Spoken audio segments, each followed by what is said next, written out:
shoulder, holding my hand, you're kissing my cheek. I don't know what to do now. Can't look at my phone, cause somehow it knows to remind me that it's over.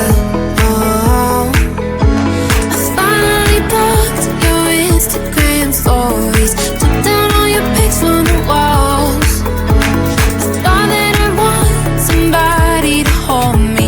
It's not like me to not move on. 1 month in was horrible, and yeah, I couldn't sleep. Then 2, I finally did, but you invaded all my dreams. Then 3, I felt like dying, and then 4, I couldn't breathe. 5 months, you're still with me. I still play our songs in the car, and I still check my phone, think you're calling. I still sometimes pretend you're here when you're not.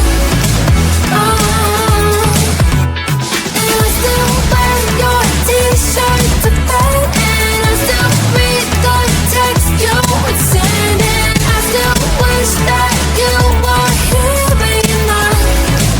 I wish you're gone. Thought it'd be a little clearer after some time, and I would see only me in the mirror, but you're still here looking at me. So when you said forever, was it a lie? What did you mean? Was the story really over? You know, in my book, it was you and